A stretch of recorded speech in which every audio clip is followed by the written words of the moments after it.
It's 10:09 p.m. and you know what that means. It's Wet Wellness Nerd Out time! Happy Wet Wellness Nerd Out time, nerds, and I hope you're excited to hear about some healthy fat sources. Now, before we get into our healthy fat sources, we're going to back it up a little bit, pun intended, and we're going to talk about cholesterol synthesis because we didn't touch on it yesterday and we were talking about acetyl-CoA, right? We were talking about how fatty acids, when we have really low blood sugar, our fatty acids will be oxidized through beta oxidation. They will be broken down, right? So we're breaking down the fatty acids once again to acetyl-CoA. Now, if acetyl-CoA combines with OAA, oxaloacetate, and again, the names aren't as important, just what's happening, right? You're in a fasted state, your blood sugar is low, fatty acids are getting broken down. If the acetyl-CoA combines with oxaloacetate, it can go through the citric acid cycle, the Krebs cycle, and cellular respiration, right? In those latter steps, the byproducts then go through the electron transport chain and we get ATP as a byproduct. Now, like we said, when the blood sugar is really low and we keep oxidizing fatty acids, we keep getting all this acetyl-CoA.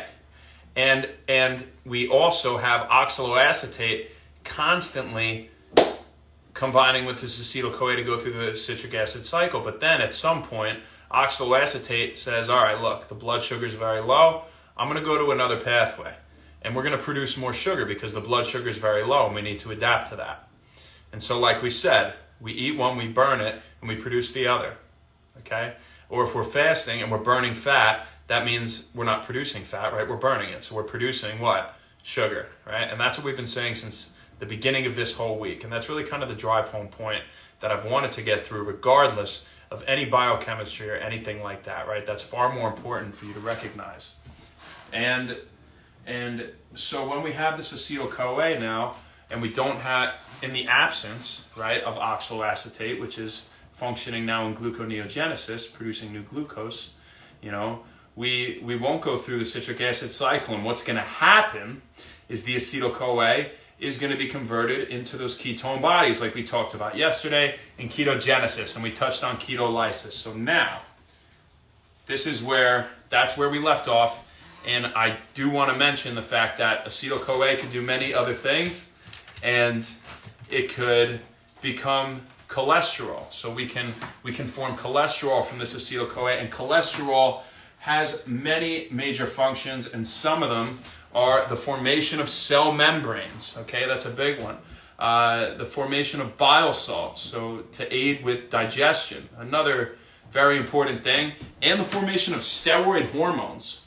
So cholesterol is extremely important, and we may devote a whole day or a week to talking about cholesterol in itself, but we had to mention the fact that acetyl-CoA can go through that pathway, and we can get cholesterol from that excessive production of acetyl-CoA through all of this beta oxidation. Okay, so we can either get those ketone bodies or we can get cholesterol, many different routes that we can go when the acetyl-CoA is not bound to oxaloacetate, or at least combining with it and going through the citric acid cycle.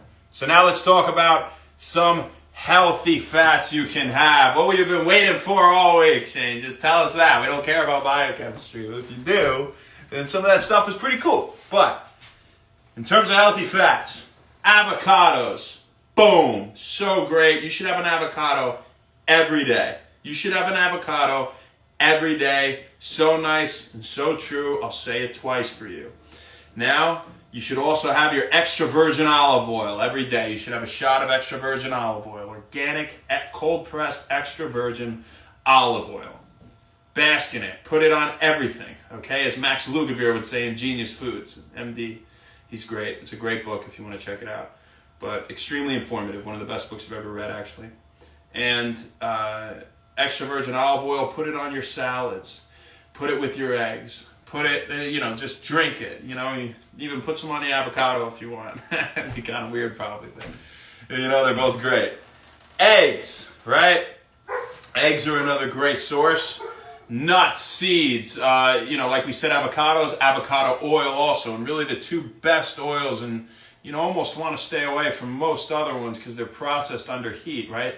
the two best ones you can go for are number one, organic extra virgin olive oil, and number two, avocado oil. Is another great oil that you can use in cooking and on salads and things like that, right? Stay away from those processed fats and the dressings and anything processed under heat or packaged and synthetic, right? We stay away from all that crap. Nuts, seeds, I think we may have said. Organic grass-fed beef, fantastic source of healthy fats. Fatty fish, okay? And when we talk about fatty fish, we're talking about wild-caught salmon, mackerel, trout, fresh, not canned, fresh tuna is another great one. Sardines, herring, okay? So those are a bunch of sources of healthy fats, to name a few, you guys. I hope you enjoyed talking about fats with me. I sure had a great time doing it. And we're going to start talking about proteins tomorrow. So we'll devote a few days, maybe a week to that. Go through some pathways. Talk about some timing of eating and some good sources and things like that. So you guys have a fantastic rest of your night. Happy When Wellness. And we'll see you tomorrow, people. Have a good one.